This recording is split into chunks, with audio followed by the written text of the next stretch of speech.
আসসালামু আলাইকুম। মুশফিকুর সালেহীন স্বাগত জানাচ্ছি এনটিভির মধ্যরাতের খবরে। ক্রাউন সিমেন্ট শিরোনাম দেখছিলেন, এবারে পুরো খবর। এক ব্যক্তি দুইবারের বেশি প্রধানমন্ত্রী হতে পারবেন না এমন প্রস্তাবে আপত্তি জানিয়েছে বিএনপি। আর রাষ্ট্রপতির হাতে আরও বেশি ক্ষমতা দেয়া এবং স্থানীয় সরকারের স্বায়ত্তশাসনের বিষয়টি সংবিধান নয় বরং আইনের মাধ্যমে হওয়া উচিত বলে মত দলটির। জাতীয় নির্বাচনের প্রার্থীর ন্যূনতম বয়স ২১ করার প্রস্তাবের বিষয়ে দ্বিমত প্রকাশ করা হয়েছে। এছাড়া আগামীতে তত্ত্বাবধায়ক সরকারের প্রধান উপদেষ্টা কিভাবে মনোনীত হবেন সে বিষয়ে এখনও ঐক্যমতে পৌঁছানো যায়নি। আপেল শাহরিয়ারের রিপোর্ট। সংবিধান, নির্বাচন ব্যবস্থা সংস্কার সহ ৫টি সংস্কার কমিশনের প্রস্তাবনা নিয়ে মতামত জানাতে জাতীয় ঐক্যমত্য কমিশনের সঙ্গে বৈঠকে বসে বিএনপি। জাতীয় সংসদ ভবনের এলডি হলে দলের স্থায়ী কমিটির সদস্য নজরুল ইসলাম খানের নেতৃত্বে ৫ সদস্যের প্রতিনিধি দল বৈঠকে অংশ নেন। বৈঠক শেষে সাংবাদিকদের সঙ্গে কথা বলেন দলটির স্থায়ী কমিটির সদস্য সালাউদ্দিন আহমেদ। আর স্থানীয় সরকার বিষয়ে স্থানীয় সরকারকে স্ট্রেনথেন করার জন্য নীতিগতভাবে আমরা একমত।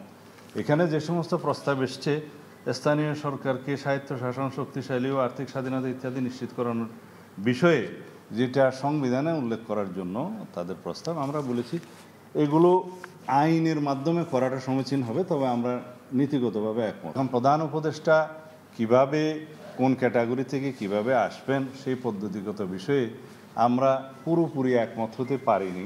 প্রধানমন্ত্রী এবং দলীয় প্রধান এক ব্যক্তি না হওয়া কিংবা দুইবারের বেশি প্রধানমন্ত্রী হওয়া যাবে না এমন প্রস্তাবে আপত্তির কথা জানিয়েছে দলটি। প্রধানমন্ত্রীর পরপর 2 মেয়াদের বেশি নির্বাচিত না হওয়ার যে প্রস্তাবটা আমাদের পক্ষ থেকে করা হয়েছিল, এটা হচ্ছে not more than 2 consecutive terms একজন ব্যক্তি প্রধানমন্ত্রী হতে পারবেন না। তারপরে একবার গ্যাপ দিয়ে তার পরবর্তীতে যদি ফ্রি ফেয়ার ইলেকশনের মাধ্যমে যদি সেই পার্টি আবার মেজরিটি পায়, তারা কাকে নির্বাচিত করবেন সেটা অপশন ফ্রি থাকা উচিত।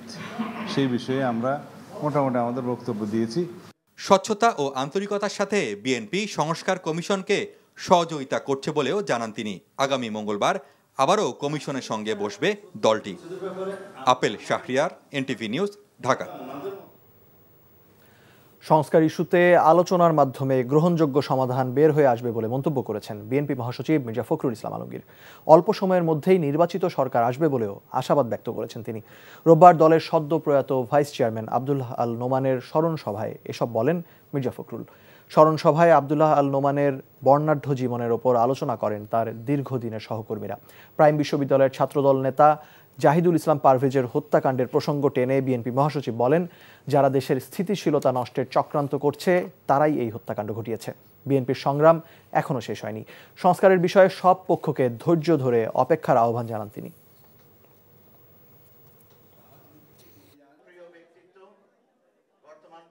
সংস্কার, নির্বাচন, এই কথাগুলো সাধারণভাবে অনেকে বেশি উচ্চারিত।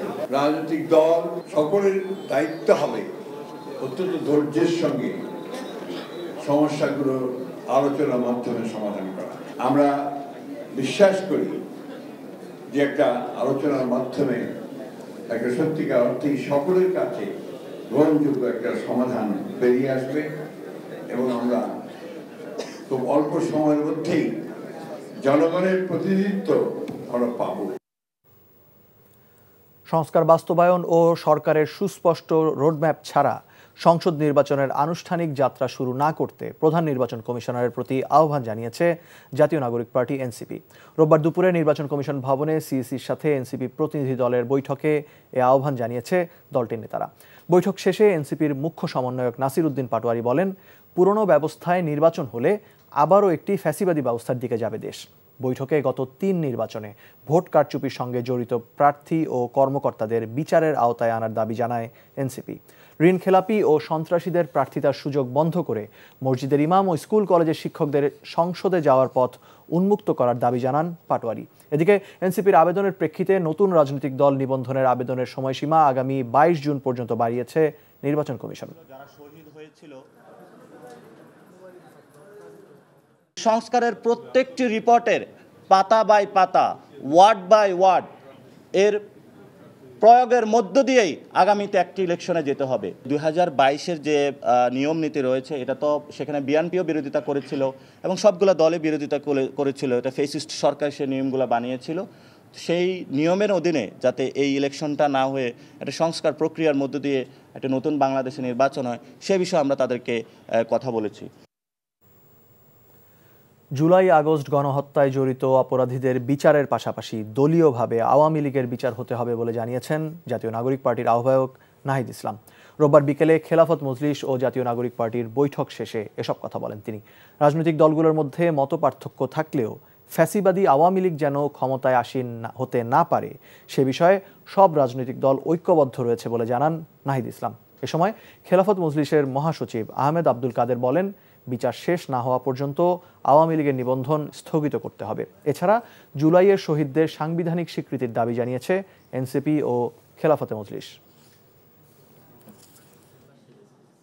সরকার এখনো দলগতভাবে বিচারের কোনো উদ্যোগ নেই। আমরা মনে করি এটা দলগতভাবে বিচার হওয়া উচিত, কারণ জুলাই গণহত্যা আসলে রাজনৈতিক একটা হত্যাযজ্ঞ। এটা দলগতভাবেই আওয়ামী লীগ এই হত্যাযজ্ঞে নেতৃত্ব দিয়েছে, অংশগ্রহণ করেছে। জুলাই গণঅভ্যুত্থান এবং শহীদদের মর্যাদার সেই স্বীকৃতিটা যাতে সংবিধানে উল্লেখিত করা যায় তার জন্য একটা ডকুমেন্ট তৈরি করা এবং সেটা ঐক্যমত করা যারা আমরা জুলাই গণঅভ্যুত্থানে যে শক্তিসমূহ অংশগ্রহণ করেছিল। জুলাই সনদ যাতে কোনোভাবেই আমাদের যে উদ্যোগটি সেই উদ্যোগটি যাতে ব্যর্থ না হয়। স্থানীয় সরকারের সব স্তরে এক তফসিলের মাধ্যমে নির্বাচন এবং শুধুমাত্র মেম্বার ও কাউন্সিল পদে সরাসরি নির্বাচনের সুপারিশ করেছে স্থানীয় সরকার সংস্কার কমিশন। রোববার কমিশনের সদস্যগণ অন্তর্বর্তীকালীন সরকারের প্রধান উপদেষ্টা অধ্যাপক মোহাম্মদ ইউনূসের কাছে এই সংস্কার প্রতিবেদন তুলে দেন।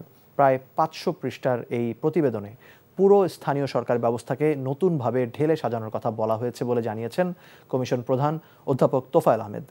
নিজস্ব আয়ের উৎস বাড়ানোর পাশাপাশি সরকারের অর্থ প্রদানের হারও বাড়ানোর সুপারিশ করেছে কমিশন। এসব স্থানীয় সরকার প্রতিষ্ঠান দেশের নাগরিক ও করদাতাদের সেবা দেয় বলেই সরকার অর্থ বরাদ্দের পরিমাণ বাড়ানোর সুপারিশ করা হয়েছে বলেও জানান অধ্যাপক তোফায়েল।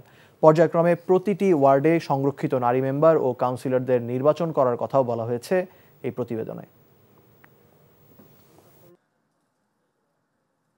সিঙ্গেল শিডিউলে একদিনে ইউনিয়ন, উপজেলা, জেলা, পৌরসভা, সিটি কর্পোরেশন সবটা করতে পারবো। মেম্বার ইলেকশন হওয়ার পরে, মেম্বারদের গেজেট হওয়ার পরে, শপথ হওয়ার পরে প্রথম অধিবেশনে বসেই তারা সভাপতি নির্বাচন করবেন। সভাধিপতি বসার পরে সভাপতিত্বে এইবার চেয়ারম্যান নির্বাচন হবে অথবা মেয়র নির্বাচন হবে। ইলেকশনটা হবে একসাথে, member election, councillor election, not chairman এবং মেয়র ইলেকশন নয়। সংস্কারের জন্য লম্বা সময় নিলে তাতে জনগণের কাছে ভুল বার্তা যাবে উল্লেখ করে বিএনপির স্থায়ী কমিটির সদস্য আমির খসরু মাহমুদ চৌধুরী বলেছেন, ঐক্যমতের ভিত্তিতে প্রয়োজনীয় সংস্কার শেষে ডিসেম্বরের ভেতরেই নির্বাচন আয়োজন সম্ভব। ফ্যাসিস্টদের নিপীড়নের সবচেয়ে বেশি শিকার বিএনপি নেতাকর্মীরা জানিয়ে তিনি বলেন, তাদের চেয়ে বেশি আওয়ামী লীগের বিচার কেউ চায় না। রোববার রাজধানীর গুলশানে বিএনপির চেয়ারপারসনের কার্যালয়ে দলটির লিয়াজু কমিটির সাথে গণ অধিকার পরিষদের বৈঠক শেষে ব্রিফিংয়ে তিনি এসব কথা বলেন। নুরুল হক নূরের নেতৃত্বে 8 সদস্যের প্রতিনিধি দল বিকেলে বিএনপির সাথে মতবিনিময় করে। নূর বলেন, শিক্ষার্থীরা যেহেতু রাজনৈতিক দল গঠন করেছে তাই সরকারের নিরপেক্ষতার জন্য ছাত্র উপদেষ্টাদের পদত্যাগ করা উচিত।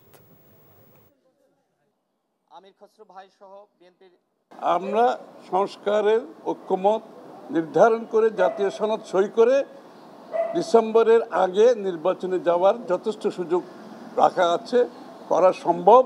এবং এটা যদি আপনি ওপেন এন্ডেড রাখেন, এই যে সংস্কারের বিষয়টা নিয়ে ওপেন এন্ডেড খোলা রাখেন, এটা কিন্তু রং একটা মেসেজ যাচ্ছে জাতির কাছে।